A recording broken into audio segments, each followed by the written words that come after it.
credentials because I had played with Real Big Fish.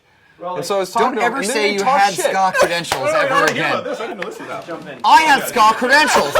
AB coming. You guys ready? And Dear Mustard Plug. Your mustard plug. Blow I have me. Scott credentials. does that work for you? Yep. Yeah, they were talking shit to us, and we were playing with them. Yeah, no, but then they went on stage and they like apologized to the audience. They're sorry, we didn't like that band. Well, we're Really? sorry. Yeah.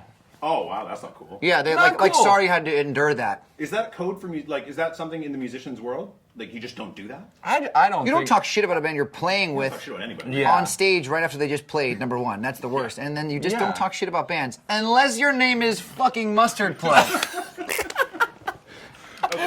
I'm gonna switch topics before I get you guys. Yeah. Turn on me and I'll eat you alive! So I've been on this big Crosby, Stills, Nash kick lately. Yeah. I found that wormhole I'm sure you guys know about on YouTube where you just end up hours on end doing the same thing. Usually it's not Crosby, Stills, Nash. I'm looking No, at, no, you know what I'm saying? It just happened to be a couple days ago. and I stumbled Yeah, across this- Crosby, Stills, and Nash. Slash. Well, Porno. Sorry. Crosby porn's the best porn. I know. Well, that's getting weird now. Yeah, I know. So anyway, Graham Nash was saying a story about like funding like your first demo. Yeah. Is this true? Yeah, well, he it's so crazy. Like we're family friends, and I was friends with his son, Willie, and I was over at the house one day, and I was probably 19, 20, and Graham sat down. He always had an interest in the band and know what was going on. He's like, hey man, what's going on? And at that point, we were kind of out of high school. We had lost our record deal. We were fledgling, didn't know what we were gonna do, and Graham was like, well, let me put you in the studio, make a demo, and that was. Amazingly, that was the demo that got us re-signed again. And so he did put up the money for the demo, which was so incredible.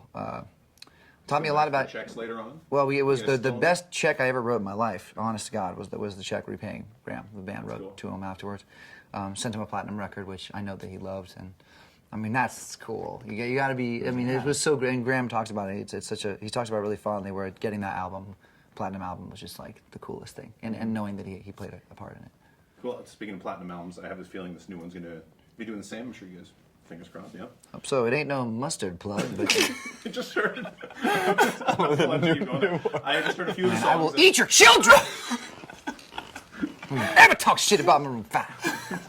I don't care. You got a really cool riff on the intro, like the slide, pull off, whatever that thing is. On the Maps. Maps. Yeah. Oh yeah.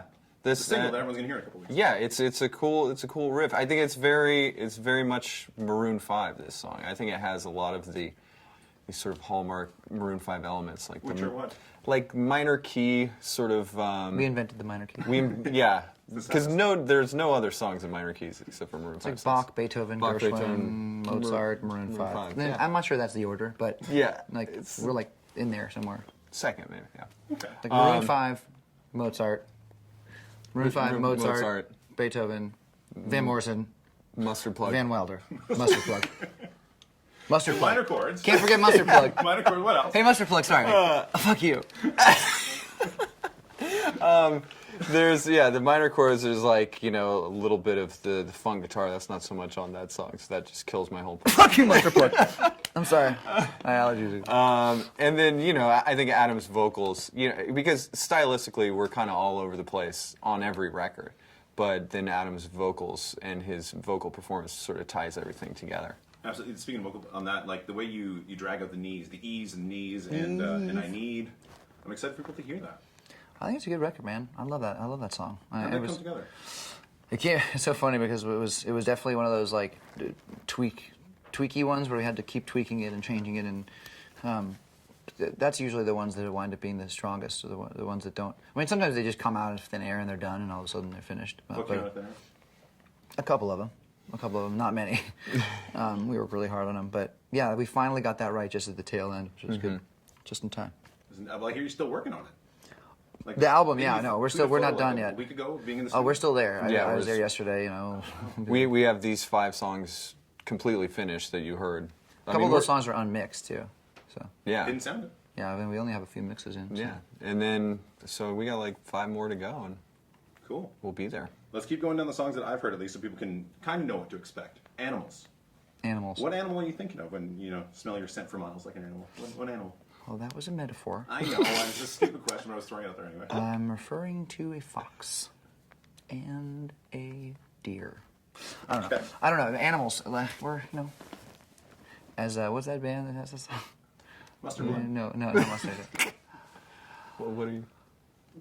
Fucking mustard blood. I don't know what the fuck I was talking about. My Heart Is Open. We'll go to the next one. Let's move on. My Heart Is Open is a really special song. Sia wrote that one, and collaborated with Sia on that, and that was like, it all started with Sia. And we heard a demo of it and fell madly in love with it. And it's very rare that I will hear a song like that one and say, this doesn't really need anything. You know, it's done. Or it's close to it being done, at least. You know, we did some retooling of some lyrics and stuff, but man, that song is really beautiful and really special. And she wrote it, and I kind of co-wrote it with her, and it's just one of those it's just one of those songs that feels classic. You know, and that's why I love it. It feels like it could have been a song 15 years ago, and it could be a song now. And it's also like, it feels like it's going to work really well with the live show. Everyone can sing along and like in a big room. It's a big anthem. Do you guys ever write like with the live show in mind? Like thinking this will work really well on stage? Definitely. I mean, I think every song. We don't have any songs that we don't think will work in an arena. I think that's. Are there any songs you haven't played yet live, or have you done everything from every record? Oh no, Oh, we don't. I don't there's even like lots of playing songs from our albums. That's a problem. I don't even know half of our songs. We learned them in the studio. We record them, and I don't know. I think that making an album full of songs is very different than the songs that work live, and it's some songs don't work live. Some songs are great on an album, like, you know, if you go see a Beatles concert back in the day, they might not have done certain songs that wound up on their records. It's just like, it's one of those things that sometimes living just in your ears is one thing, but in front of an audience, it's a very different presentation. So, but we also have this great problem, which is that in the 90 minutes or 2 hours that we have on stage, we can't play all of the songs. You know, and there's certain songs that people are expecting to hear, like, you know, we're not going to not play "She Will Be Loved" or "This Love." And so once we get through all those songs, there's not a lot of time left to play some of those deeper album cuts. so many hits. I heard you say, though, James, when you play those big hits, you almost go into like a zen-like trance because you played them so many times. That's called boredom. But also, it's That's- very like spiritual and like very zen. Well, it is true. I mean, because we have played these songs so many times that you have to find new ways to connect to them, because it's really easy to get detached, because you can just play it completely on muscle memory if you want to, and I can be thinking about dinner afterwards or whatever, because we've done it so many times. So you have to find new ways in to stay inspired, because people can tell if you're not, you know, really feeling it. Yeah. I like to, my best way to, the way that I've alleviated stage fright, I don't have that at all anymore. Like, I go up there and I'm totally even and I don't ever get nervous. But the greatest thing ever, I've decided, is my key I go to when we get on stage, is I just pretend I'm Frank Sinatra. You know why? Frank didn't give a fuck. That was his vibe, right? So you just get up there, a cocktail in one hand, you know, and he'd be like, sometimes he even had the cigarette and the cocktail in the same hand.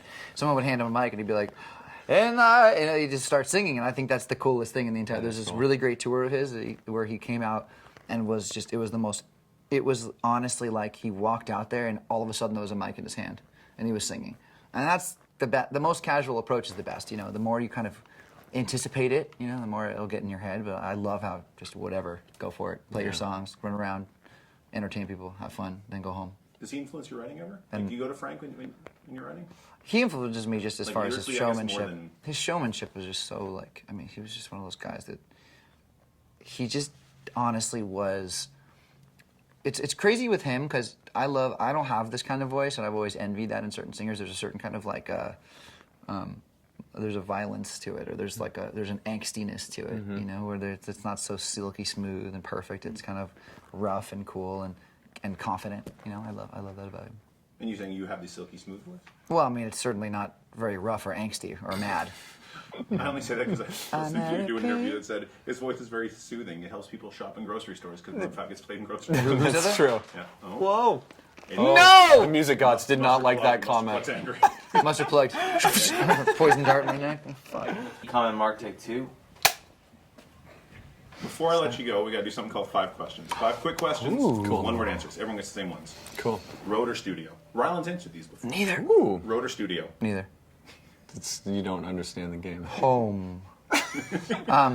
Road or studio? Studio, because I'm home. Studio. Sorry, Lennon studio. or McCartney? Pass. McCartney. If you hear a song, what usually hits you first? Lyrics, melody, or rhythm? Rhythm. Rhythm. If someone's never heard Maroon 5 before, what song do they start with? This Love. Sunday morning. In one word, Maroon 5. Awesome. Greatness. Thanks, guys. Nice and modest. Those arrogant fucks. We're not arrogant, we're cocky. There's a difference.